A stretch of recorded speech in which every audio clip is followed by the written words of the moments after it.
परिसीमन वास्तव में होता कैसे है? क्या सरकार अपनी मर्जी से सीटें बदल सकती है? पिछले अध्याय में हमने जाना कि लगभग 50 वर्षों तक परिसीमन क्यों स्थगित रखा गया। लेकिन अब एक और बड़ा सवाल सामने आता है। क्या कोई सरकार अपनी इच्छा से लोकसभा की सीटें बढ़ा या घटा सकती है? क्या कोई पार्टी अपने हिसाब से चुनाव क्षेत्रों की सीमाएं बदल सकती है? अगर ऐसा हो तो लोकतंत्र पर भरोसा ही खत्म हो जाएगा। इसलिए भारत के संविधान ने इसके लिए एक विशेष प्रक्रिया बनाई है। किसी भी परिसीमन की शुरुआत चुनाव से नहीं, जनगणना से होती है, क्योंकि यदि ये पता ही नहीं होगा कि देश के किस हिस्से में कितने लोग रहते हैं, तो समान प्रतिनिधित्व कैसे सुनिश्चित किया जाएगा। इसलिए सबसे पहले पूरे देश की जनसंख्या का आधिकारिक आंकड़ा तैयार किया जाता है।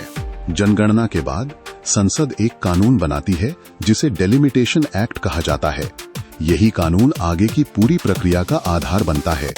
इसका उद्देश्य यह तय करना होता है कि परिसीमन आयोग किस कानूनी ढांचे के अनुसार काम करेगा। इसके बाद सबसे महत्वपूर्ण संस्था आती है परिसीमन आयोग। ये कोई राजनीतिक दल नहीं होता। इसका गठन केंद्र सरकार करती है, लेकिन इसका काम कानून और जनगणना के आधार पर स्वतंत्र रूप से सीमाओं का निर्धारण करना होता है। आयोग में आमतौर पर उच्च न्यायपालिका से जुड़े सदस्य और निर्वाचन आयोग का प्रतिनिधित्व शामिल होता है, ताकि प्रक्रिया निष्पक्ष और पारदर्शी रहे। अब आयोग कई बातों का अध्ययन करता है। उदाहरण के लिए, किसी क्षेत्र की जनसंख्या कितनी है? क्या कोई निर्वाचन क्षेत्र बहुत बड़ा या बहुत छोटा हो गया है? क्या किसी क्षेत्र की सीमा बदलने से प्रतिनिधित्व अधिक संतुलित होगा?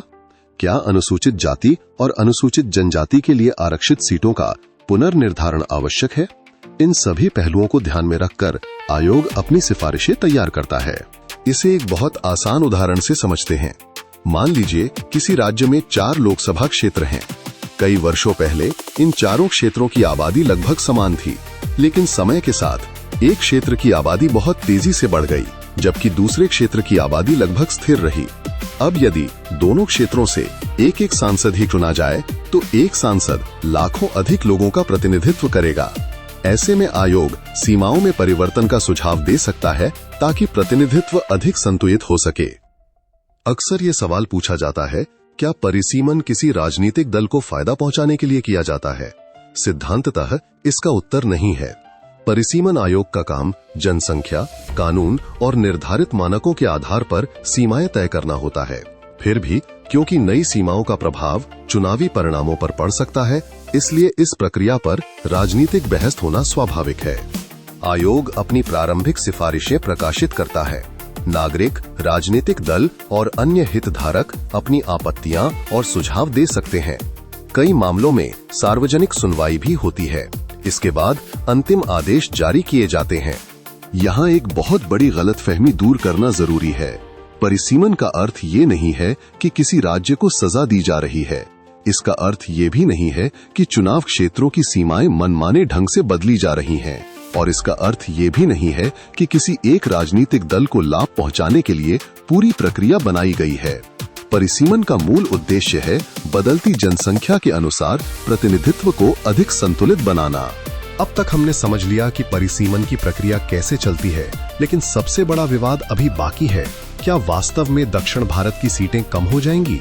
क्या उत्तर भारत को ज्यादा शक्ति मिल जाएगी, या ये केवल आधी जानकारी पर आधारित डर है? अगले अध्याय में हम इन सभी सवालों का जवाब देंगे, तथ्यों, आंकड़ों और उदाहरणों के साथ। द चौहान एक्सप्लेन्स, जहां हम कठिन विषयों को आसान भाषा में समझाते हैं। मिलते हैं अगले अध्याय में। जय हिंद।